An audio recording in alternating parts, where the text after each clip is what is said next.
Bonjour, chers étudiants. Aujourd'hui, on va voir les vers annelés qui ont un corps mou, allongé, sont vermiformes. Ce sont les annélides. Alors, parmi les vers que vous avez déjà vus, vous avez vu les vers plats qui sont les platelmintes, vous avez vu les nématodes également. Et aujourd'hui, on va voir les annélides qui n'ont pas de véritables pattes, qui ont des parapodes. Ils ont aussi un fort pouvoir de régénération.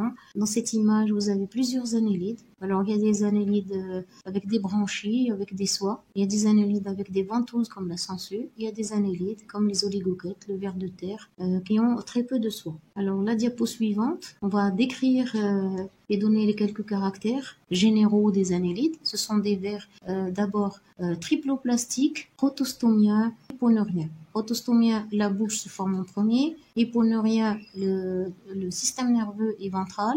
Ce sont des célomates à section cylindrique qui sont métamérisés à symétrie bilatérale. Alors la métamérisation, elle apparaît avec l'apparition des annélides. Le célome apparaît aussi avec la présence de la métamérie. Alors chaque anneau ou métamère contient une paire de sacs célomiques et un élément des systèmes d'abord nerveux, circulatoires et excréteurs. Le corps est divisé en 3 segments, le prostomium, la bouche, le péristomium qui vient juste après et le pygidium qui porte l'anus. Alors le prostomium et le pygidium ne sont pas traversés par le célome, donc ils ne comptent pas comme des métamères. Le tube digestif est rectiligne, il s'ouvre par la bouche dans la partie antérieure et se termine par l'anus dans le dernier segment. Le fluide du célome constitue un squelette hydrostatique qui donne le port de l'animal, il donne la forme de l'animal. Le système circulatoire est clos, il est unique chez les vertébrés, il comprend un gros vaisseau dorsal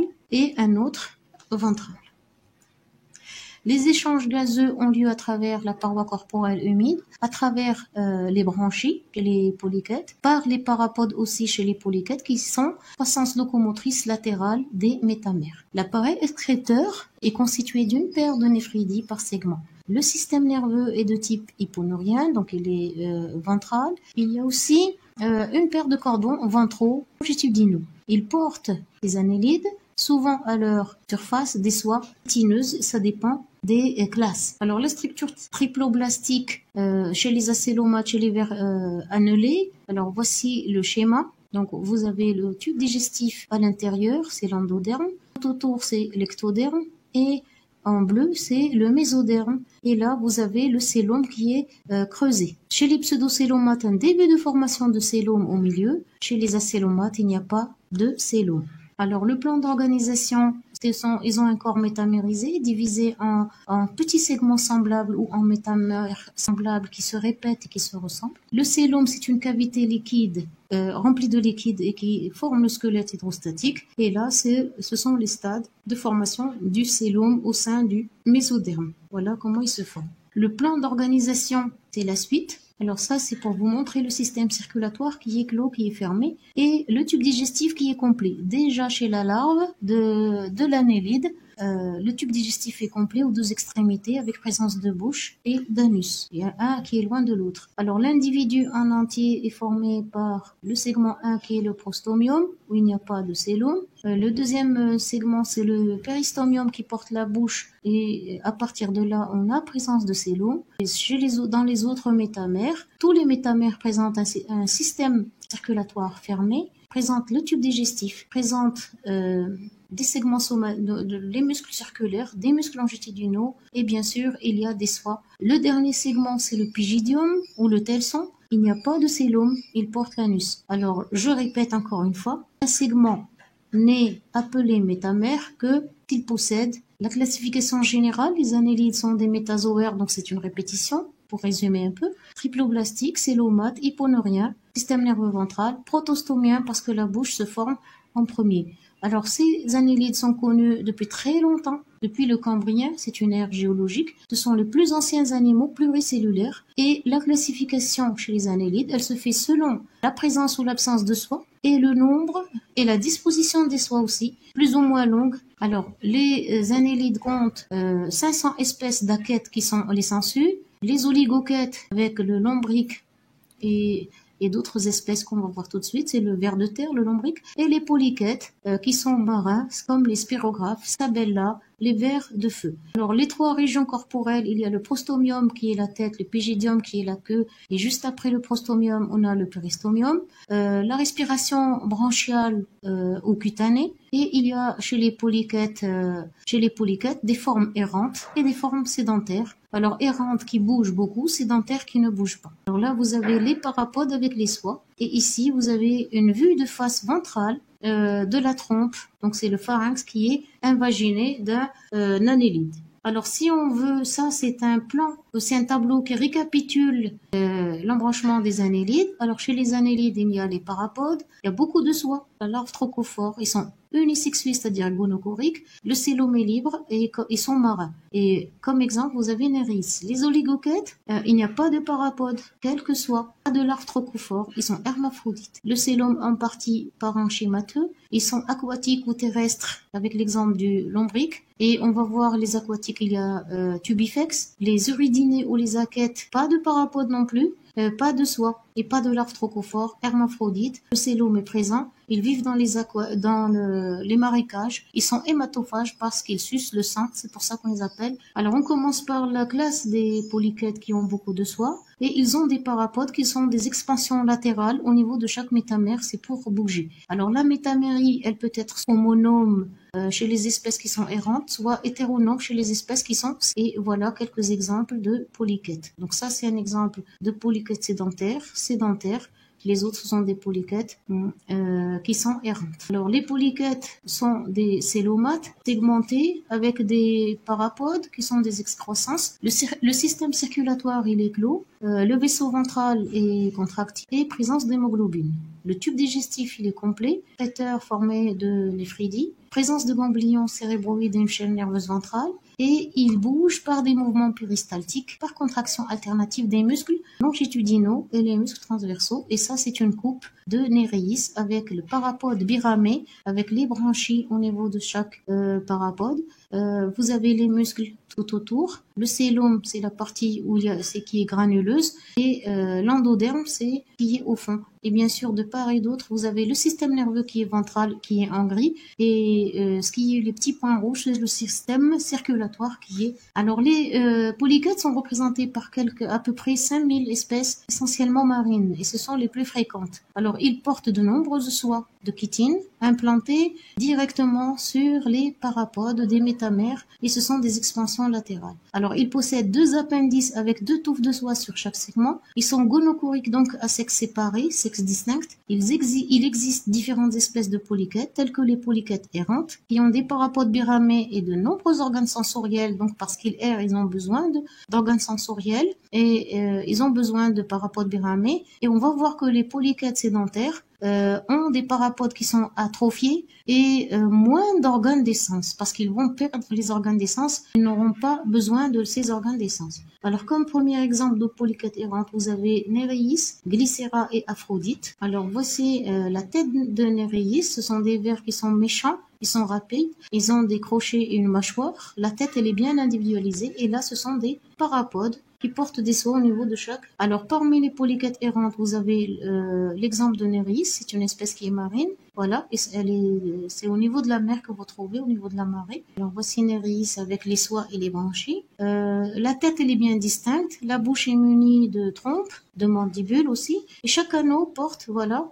2 paires de palettes natatoires munies de soies nombreuses. Alors, toujours ici, Aphrodite. Regardez Aphrodite avec les soies et les branchies au niveau de chaque métamère. Alors, ici, les polychètes sédentaires vivent dans des tubes, comme ici, qui forment un panache. Donc, elle vit ici, l'animal vit ici. Et en haut, on a un panache branchial lamellaire. Là aussi, ce sont des récifs formés par des tubes de polychètes au niveau du Mont Saint-Michel en France. Là, polychète toujours sédentaire tubicole, on a l'exemple d'Arénicola. Il possède des parapodes souvent uniramés, donc avec une seule rame au lieu d'avoir 2. Ils n'ont pas besoin, ils ne bougent pas beaucoup. Les organes d'essence sont réduits et ils se nourrissent de façon microphage. Et ces polychètes sédentaires, voilà le premier exemple, ils vivent ici. Vous avez l'exemple d'Arénicola. On passe au deuxième exemple de Sabella, qui vit dans un tube. Elle a un corps formé de 5 gros segments et un long abdomen composé de 3 petits anneaux sans cachés. La tête, elle est dotée de 2 éventails, regardez les éventails de tentacules plumeux,